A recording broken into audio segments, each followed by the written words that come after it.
चूहा पर वो सवार कैसे होगा, बैठेंगे कैसे, समझ में नहीं आता। तो माता पार्वती ने ताना मारा भगवान शिव को, ऐसा क्यों कर रहे हैं। भगवान शिव बड़ी सरलता और सहजता से कहते, प्रिय, इस धरती पर जो भी मनुष्य है, जीवन का प्रत्येक कार्य केवल शांति के लिए करता है। किसी भी विधि से कोई काम करे, उस काम के अंतिम परिणाम में वह शांति चाहता है। दुनियादारी से ही कोई धन कमा रहा है, तो धन से अंत में वो क्या चाहता है, शांति चाहता है। कोई किसी से संबंध जोड़ रहा है, किसी का शादी किसी से हो गया है, किसी परिवार से किसी परिवार का संबंध जुड़ गया है, उन रिश्तों से, उस संबंधों से क्या चाहता है, वो शांति चाहता है। पत्नी पति से शांति चाहते हैं, पति पत्नी से शांति चाहती है। जिन रिश्तों से हम जुड़ते हैं, नए रिश्ते बनाते हैं, नए संबंध बनाते हैं, तो उन संबंधों के निर्वहन में बस एक ही चाहत होती है कि इस संबंध से यदि हम जुड़ जाएंगे तो इसके माध्यम से हम सुखी हो जाएंगे, हम शांति को प्राप्त करेंगे। तो जीवन के जो भी कार्य किए जाते हैं, उस कार्य के अंतिम परिणाम में मनुष्य शांति चाहता है, इसके अलावा कुछ नहीं चाहता। कोई नौकरी करना चाहता, क्यों? नौकरी करेंगे, धन का उपार्जन होगा, निश्चिंत रहेंगे, बस शांति मिल जाएगी। व्यापार करते हैं, क्यों करना चाहते हैं? व्यापार करेंगे, धन की कमाई होगी, उस धन के माध्यम से सब सुविधा होगी, अब बड़ा निश्चिंत रहेंगे, एकदम शांति से जीवन कटेगा। यही तो चाहते हैं। तो चाहे भौतिक दुनिया के द्वारा कोई कार्य व्यवहार हो, तो भी उसके परिणाम में मनुष्य शांति चाहता है। कोई मंदिर जा रहा है, क्यों जा रहा है? भगवान को प्रसन्न करेंगे, भगवान खुश होंगे तो वरदान में शांति देगा। चाहे किसी देवी की पूजा करें, कोई देवता की पूजा करें, कोई मंदिर जाए, कोई तीर्थ करें, कोई व्रत करें, क्या चाहते हैं? भगवान की पूजा हम भगवान के लिए करते हैं। आज पता चल जाए आपको कि जिस भगवान की हम पूजा कर रहे हैं, वो भगवान हमको सुख और शांति देने वाला नहीं है। भगवान को कितना देर लोग सामने में बैठा के रखेगा? रखेगा? ईमानदारी से बताइए। भगवान के लिए भगवान को कोई नहीं चाहता है। भगवान के मार्फत से हमको शांति मिलेगी, इसलिए भगवान को हम चाहते हैं। कोई पूजा हम करते हैं तो पूजा के लिए पूजा थोड़े करते हैं। यह पूजा करने से हमारी अशांति खत्म हो जाएगी, इस पूजा के माध्यम से हमें ये शांति मिलेगी, इसलिए लोग पूजा करते हैं। भगवान के मंदिर में जाते हैं, तीर्थ करते हैं, व्रत करते हैं। तो जीवन के जो भी कार्य व्यवहार संपादित किए जाते हैं, उन सभी कर्मों के अंतिम परिणाम में मनुष्य शांति चाहता है।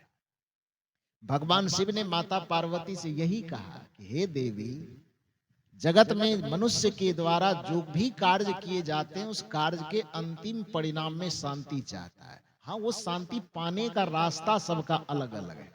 कोई धन के माध्यम से शांति पाना चाहता है, कोई पद के माध्यम से शांति पाना चाहता है, कोई प्रतिष्ठा के माध्यम से शांति पाना चाहता है, कोई संबंधों के माध्यम से शांति पाना चाहता है, कोई ध्यान लगा के शांति पाना चाहता है, कोई पूजा करके, कोई यज्ञ करके, कोई हवन करके, कोई कथा कीर्तन करके, लेकिन सब माध्यम से वो अंतिम में शांति को ही पाना चाहता है। उसी में किसी का रास्ता थोड़ा गलत हो जाता है, किसी का ठीक हो जाता है। तो भगवान शिव ने कहा कि मैंने उस शांति का जो रास्ता पकड़ा है, उस शांति का रास्ता बस बाहर से मुड़ करके अपने अंदर में लौट जाना, ध्यान में मग्न हो जाना, यही मुझे शांति का रास्ता दिखाई देता है। इसलिए पहाड़ पर मैं एकदम आसन लगा करके हमेशा बैठा रहता हूं। तो माता पार्वती थोड़ा सा शांत हुई इतना तर्क सुनने के बाद।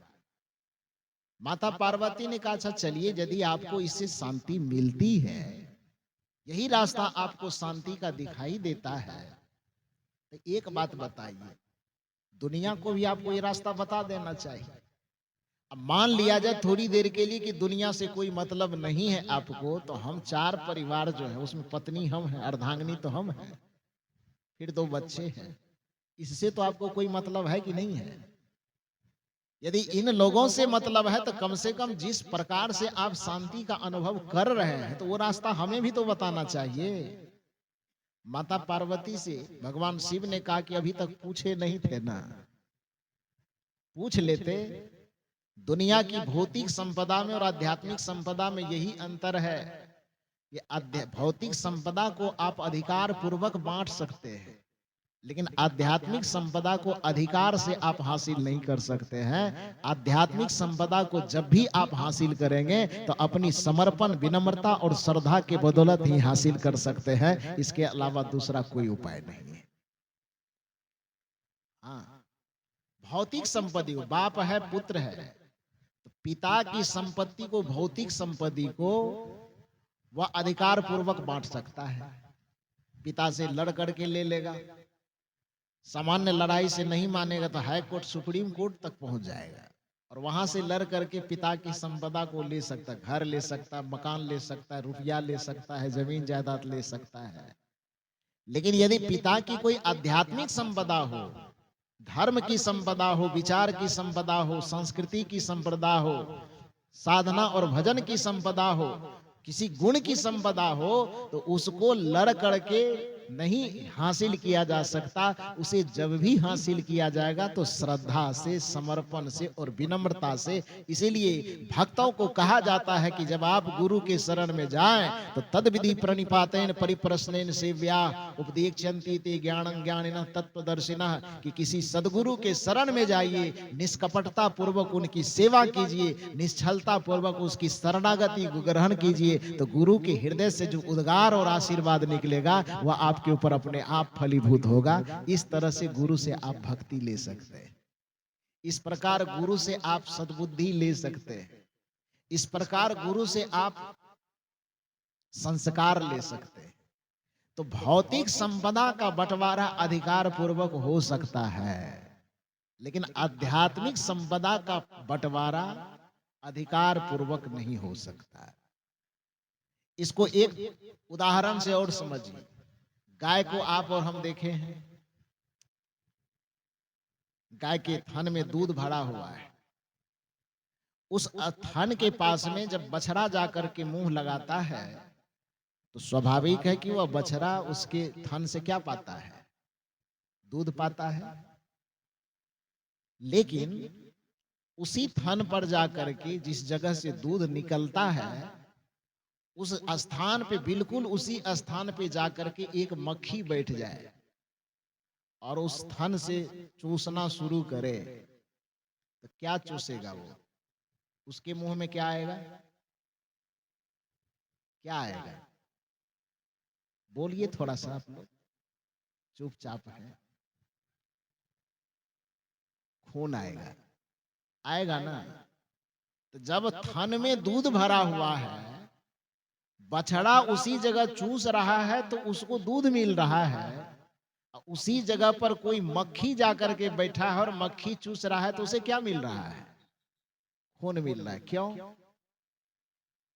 क्यों मिल रहा है? जब दूध का वो स्थान है, उसी जगह पर दूध भरा हुआ है, तो बछड़े को जब उस स्थान से दूध मिल रहा है तो एक मक्खी को या और कोई जो मच्छर वगैरह जो कुछ भी होगा उसको भी दूध ही मिलना चाहिए, लेकिन उसको तो दूध नहीं मिल रहा है। क्यों नहीं मिल रहा है? इसके पीछे वजह क्या है? स्थान तो वह दूध वाला ही है, लेकिन दूध वाला स्थान पर यदि बछड़ा अपना मुंह लगा रहा है तो उस जगह पर चूंकि वह ममता और करुणा से उसको आह्लादित कर रहा है, अपने ममता और करुणा से उस गाय से कुछ मांग रहा है, तो वह उसको दूध दे देती है। लेकिन उसी स्थान पर कोई मक्खी यदि अपना मुंह लगाता है तो उस जगह पर वो प्रेम और ममता नहीं लुटाता, बल्कि उससे कुछ शोषण करके उससे लेना चाहता है। इसलिए मक्खी को दूध नहीं मिलता, उसको खून मिलता है।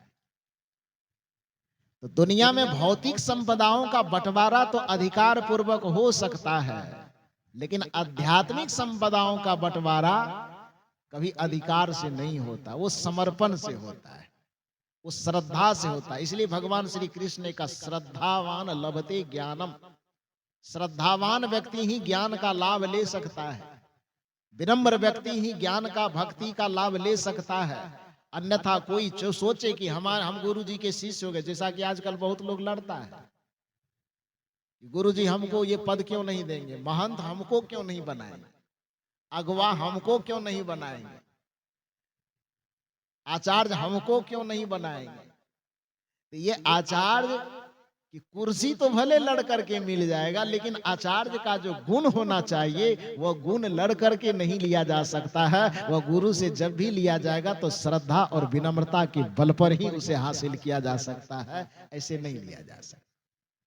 तो भौतिक और आध्यात्मिक संपदा में ये अंतर है कि भौतिक संपदा अधिकार पूर्वक लिया जा सकता है, लेकिन आध्यात्मिक संपदा विनम्रता और समर्पण के अलावा लेने का कोई उपाय नहीं है।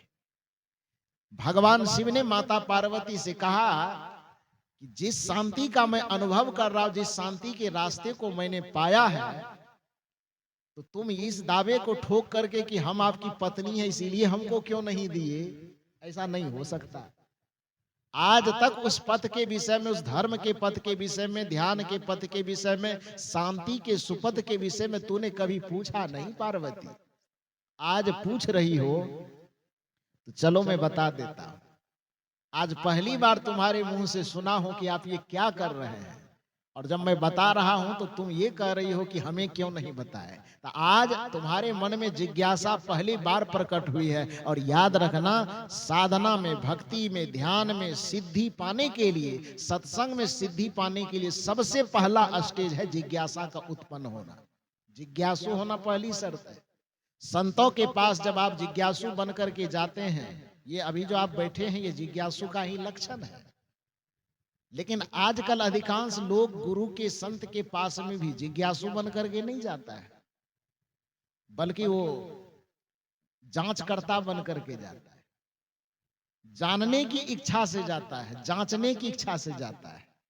जानने की इच्छा से कम जाता है, जांचने की इच्छा से जाता है कि सुनते हैं बड़ी दूर से महात्मा आ रहे हैं, थोड़ा जाऊं, थाह ले लूं कितना है, क्या जानता है क्या नहीं जानता है, कितना पढ़ा लिखा है कि नहीं पढ़ा लिखा है। सत्संग की बातें करता है लेकिन पता नहीं रामायण की बात जानता है कि नहीं, गीता की बात जानता है कि नहीं, वेद पुराण शास्त्र की बात जानता है कि नहीं।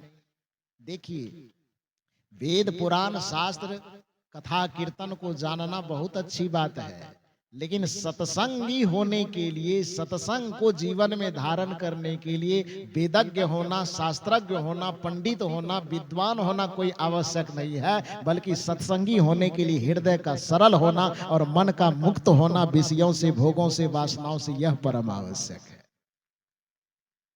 हृदय यदि सरल है, मन यदि सरल है, वाणी यदि सरल है, विचार, व्यवहार, स्वभाव और संस्कार यदि सरलता की मिठास से घुला मिला हुआ है, तो आप वेद पढ़े हैं कि नहीं पढ़े हैं वो कोई ज्यादा मायने नहीं रखता है। रामायण और गीता की बातों को आप ज्यादा जानते हैं कि नहीं जानते, ये कोई मायने नहीं रखता, क्योंकि सत्संगी होने के लिए रामायण का पाठक होना आवश्यक नहीं है। सत्संगी होने के लिए अपने मन और चित्त का पाठक होना परम आवश्यक है। रामायण के कितने पन्नों को हम दिन प्रतिदिन, बीजक के कितने पन्नों को हम सुबह और शाम पाठ करके पढ़ते हैं, सत्संगी होने में ये मददगार नहीं होगा, बल्कि सत्संगी होने में ये मददगार होगा कि सुबह और शाम बैठ करके अपने मन और चित्त के कितने पन्ने को पलटते हैं और कितने पन्ने को आप पढ़ पाते हैं। ये सत्संगी होने के लिए ज्यादा आवश्यक है। ये अपने हृदय के पन्ने को आप पढ़ पाइए, अपने चित्त के पन्ने को आप पढ़ पाइए, अपने मन के पन्नों को पढ़िए, और उस मन के पन्नों में पढ़ते पढ़ते यह तलाश कीजिए कि इसमें कितने चीज रखने योग्य है और कितने चीज छोड़ने योग्य है। किन किन आदतों को रखा जा सकता है, किन किन आदतों को छोड़ा जा सकता है, किन किन विचारों को रखा जा सकता है, किन किन विचारों को छोड़ा जा सकता है। और जो रखने लायक मन के ग्रंथ को पढ़ने के बाद, चित्त के ग्रंथ को पढ़ने के बाद, जो विचार, जो व्यवहार, जो कार्य, जो संस्कार रखने के लायक हो उसे सहज करके रख लेना, और जो छोड़ने लायक हो बिना निर्मोहता के उसको छोड़ देना, उसी को सत्संगी कहा जाता है, उसी को धार्मिक कहा जाता है। सच्चे अर्थ में रामायण, गीता, वेद को पढ़ने वाला ज्ञानी नहीं है, सच्चे अर्थ में अपने मन और चित्त को विशुद्धता पूर्वक पढ़ना ये ज्ञानी का लक्षण है। चित्त को पढ़िए, अपने मन को पढ़िए।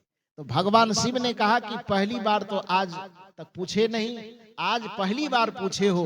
ये जिज्ञासु की पहली भूमिका में आ गई। और याद रखना कि सिद्धि की सबसे पहली सीढ़ी जिज्ञासा है। जानने की इच्छा को जिज्ञासा कहते हैं। क्योंकि दर्शन कहता है कि श्रोतव्य श्रुति वाक्येभ्यः मंतव्य उपपत्तभि मत्वा तु सततं ध्येयं एते दर्शन हेतवः। किसी दर्शन में सिद्धि प्राप्त करने के लिए सबसे पहला काम यह करना चाहिए कि श्रोतव्य, किसी गुरुजन के शरण में बैठकर, संत के शरण में बैठकर धर्म भक्ति ज्ञान के संबंध में सुनने की जिज्ञासा हमारे अंदर हो।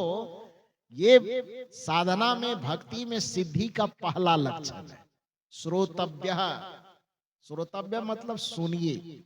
संत के, अनुभवी महापुरुष के शरण में बैठ करके ज्ञान ध्यान साधना सत्संग के संबंध में, भक्ति वैराग्य के संबंध में कुछ सुनिए। श्रोतव्य श्रुति वाक्येभ्यः, श्रुति के सदग्रंथों के वाणी को गुरुजनों के मुख से, गुरुजनों के आदर्श से सुनना शुरू कीजिए। सुनने के बाद क्या कीजिए? श्रोतव्य श्रुति वाक्येभ्यः मंतव्यः, सुने हुए बातों पर मनन कीजिए। ऐसा नहीं कि पंडाल में 2 घंटा बैठ करके सुन लिए, जब तक सुने कान में गूंज रही है बात, पंडाल से निकले तो फिर दुनियादारी की बात दिमाग में नचा रहे हैं, तो फिर उतना फायदा नहीं करेगा। जो बात आप यहाँ से सुन करके जा रहे हैं, पंडाल से निकलने के बाद भी वो आपके माइंड में रिपीट होना चाहिए, घूमना चाहिए कि क्या कहा गया। बार बार उस पर मनन होना, चिंतन होना चाहिए। और मनन चिंतन जब होगा तब वह आपके शरीर में जाकर के, मन में जाकर के भींगेगा। जैसे आप भोजन करते हैं तो भोजन कर लिए, अब पेट में जाकर के उसका पाचन नहीं हुआ तो क्या वह अन्न आपके शरीर में लगेगा? नहीं लगेगा। जो अन्न आपने खाया है वह अन्न आपके शरीर में जाकर के तभी लाभ पहुंचाएगा जिस अन्न को आप अपने कंठ से पेट में डाले हैं। और पेट में डालने के बाद जब उसका पाचन हो रहा है तो पचने के बाद वह रस रक्त बन करके फिर आपके शरीर के नस नस में भींगेगा। उसी तरह से जो वाणी, जो विचार बाहर से आपके मस्तिष्क में जाता है और जब वह चिंतन और मनन से गुजरता है तो चिंतन और मनन ही उस विचार का पाचन है। जैसे अन्न लीवर में जाकर के पचता है, उसी तरह से जो वाणी आप संतों से सुन रहे हैं, गुरुजनों से सुन रहे हैं, जब वह चिंतन में निरंतर भ्रमण करता है तो चिंतन ही आपके सुने हुए वाणियों को, गुरुजनों से लिए हुए वाणियों को वह पचा रहा होता है। इसलिए चिंतन करना आवश्यक।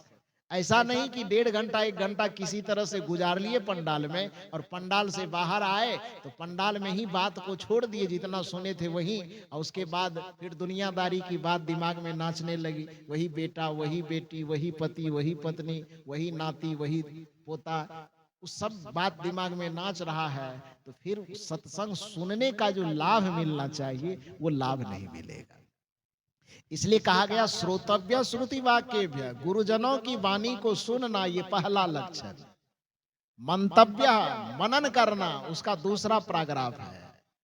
उपपत्तभि, मनन करने के बाद उसका विश्लेषण करना, छानबीन करना, उचित और अनुचित का निराकरण करना, निर्णय करना, यह सिद्धि का तीसरा लक्षण है।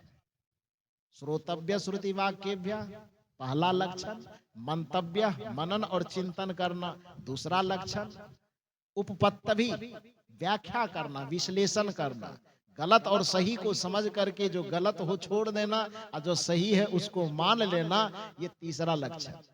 अब मत्वा तु सततं ध्येयं, मनन करने के बाद जो आपका उचित लक्ष्य है उस लक्ष्य में जो सहयोगी बन सके उस सहयोगी को अपने जीवन में धारण कर लेना, यह चौथा लक्षण है। और ये चारों लक्षण यदि भक्ति के आप में सिद्ध हो गए तो उसकी अंततः सिद्धि होगी, उसमें सफलता मिलेगी, उस सफलता से कोई रोक नहीं सकता है।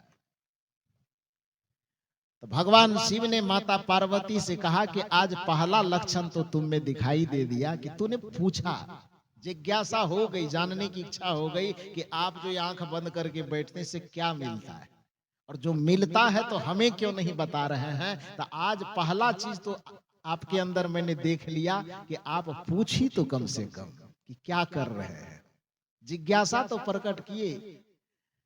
हे पार्वती, आज पहली बार मैं तुम्हें बता रहा हूं, इतना दिन से साथ में रहे नहीं बताए, क्योंकि इतना दिन से पत्नी बन करके रह रही थी। आज पहली बार शिष्य बने। शिष्य बनने का मतलब गले में कंठी माला पहनना नहीं, शिष्य बनने का मतलब कि जिज्ञासु होना। आज पहली बार जिज्ञासु बनी कि आप ये क्या कर रहे हैं, हमें भी रास्ता बताइए। भगवान शिव ने कहा कि अब रास्ता पूछ ही ली तो जान लो, दो चीज है, एक बाहर और एक भीतर। और भगवान शिव कहते, रामचरितमानस में ये पंक्ति आती है, उमा कहूं मैं अनुभव अपना, सत हरि भजन जगत सब सपना। हे उमा, हे पार्वती, आज जब तुम पहली बार पूछी हो तो ये पहली बार ही मैं तुम्हें बता रहा हूं, और शायद तुम्हारे माध्यम से जगत को बता रहा हूं कि उमा कहूं मैं अनुभव अपना। एक बात ध्यान दीजिए, सदगुरु कबीर साहब की जो साधना पद्धति है वो अनुभव की साधना पद्धति है।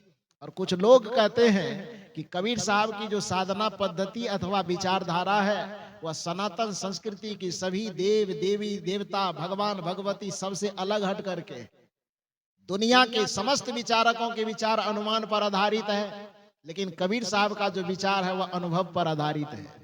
दुनिया के समस्त विचारकों का विचार शास्त्र और पोथी पुराण पर आधारित है, सदगुरु कबीर साहब का चिंतन और दर्शन आत्मा के अनुभव पर आधारित है। इसीलिए सदगुरु कबीर साहब से जब पूछा गया कि आप बताइए कि आप भी एक संत हैं और आपके जैसे दुनिया में और बहुत सारे संत हैं, लेकिन उन संतों से आपके विचारों में थोड़ा बहुत फर्क दिखाई देता है। उधर के जितने लोग हैं उसमें कुछ ना कुछ थोड़ी बहुत समानता दिख भी जाती है, लेकिन आपके विचार में और उन लोगों के विचार में थोड़ा अंतर दिखाई देता है। ये अंतर का कारण क्या है? कबीर साहब ने कहा कि अंतर का कारण है। का क्या कारण? सदगुरु कबीर ने कहा कि तेरा मेरा मनवा कैसे एक होई रे। जिनके बारे में आप पूछ रहे हो और मुझसे उनकी तुलना कर रहे हो, भला बताओ कि उनका और हमारा मन, उनका और मेरा चिंतन, उनका और मेरा दर्शन भला एक कैसे हो सकता? कहा क्यों नहीं होगा? तेरा मेरा मनवा कैसे एक होई रे। का वजह तो बता दीजिए। सदगुरु कबीर साहब कहते हैं, तू कहता कागज की लेखी। जब भी कोई समस्या आती है, जब भी धर्म की बात आती है, भक्ति की बात आती है, हमेशा वेद शास्त्र पुराण की लिखी हुई बातों की तरफ आदमी को पहुंचाया जाता है, रेफरेंस वहीं से दिया जाता है। भगवान होता है, भगवान ये होता है, भगवान ऐसे होता है, और पूछा जाए कि कैसे पता चला तो वेद में देखिए ना, वहीं लिखा हुआ है। कबीर साहब कहते नहीं नहीं, मैं वहां नहीं दिखाऊंगा। मैं जिस बात को कहूंगा उसका प्रमाण देने के लिए मैं वेदों के पास, शास्त्रों के पास आदमी को नहीं भेजूंगा। मेरा प्रमाण जो होगा वो अनुभव का प्रमाण होगा। मेरा प्रमाण जो होगा वह प्रत्यक्ष प्रमाण होगा। मेरा प्रमाण जो होगा वह अपरोक्ष प्रमाण होगा। तत्काल वर्तमान में झलकने वाला, अनुभव होने वाला वो प्रमाण होगा। दूसरे का प्रमाण अनुमान पर आधारित होगा और मेरा प्रमाण अनुभव पर आधारित होगा। यही एक अंतर है। तेरा मेरा मनवा कैसे एक होई रे। तू कहता कागज की लेखी। दूसरे के बारे में साहब कह रहे हैं, तू कहता कागज की लेखी, मैं कहता निज आँखन देखी। तू कहता कागज की लेखी, मैं कहता निज आँखन देखी। तेरा मेरा मनवा कैसे एक होई रे। भला बताओ कि कोई कागज की लिखी बात कह रहा है, मैं आत्मा की लिखी बात कह रहा हूं। कोई अनुमान पर आधारित बात कर रहा है और मैं आत्मा के अनुभव से निकली हुई बात कह रहा हूं, तो भला तेरा मेरा मनवा कैसे एक होई रे। और इसी अनुभववादी होने के कारण कबीर साहब को बहुत सारे अनुमानवादियों ने कहा कि ये तो भाई अलग धारा वाले हैं, इससे हम लोगों का तालमेल नहीं खाता। इसलिए सबसे अलग होने के कारण बहुत सारे लोगों ने कबीर साहब को नकारात्मक छवि बना करके दुनिया को दिखाया। कबीर साहब को नास्तिक तक कह दिया कि भगवान वगैरह नहीं मानता है। लेकिन यदि भगवान शिव की यह वाणी आप रामचरितमानस में सुने, उमा कहूं मैं अनुभव अपना कि अनुमान अपना। भगवान शिव क्या कह रहे हैं? उमा कहूं मैं अनुभव की बात कर रहे हैं कि अनुमान की बात कर रहे हैं? और अनुभव की धारा किसकी है? कबीर साहब की। तो भगवान शिव से कबीर दूर है कि दूसरे लोग दूर हैं? थोड़ा मेरी बात आप समझ पा रहे हैं मैं क्या कह रहा हूं? अनुभव की जो धारा है वह सदगुरु कबीर साहब की धारा है। और जिनका भी मैं नाम लेना नहीं चाहता, वो आप लोग समझदार हैं, समझते चले जाएंगे। कबीर साहब के अलावा जितने लोग हैं वो पोथी पुराण की बात करने वाले हैं, वेद की बात करने वाले हैं, शास्त्र की बात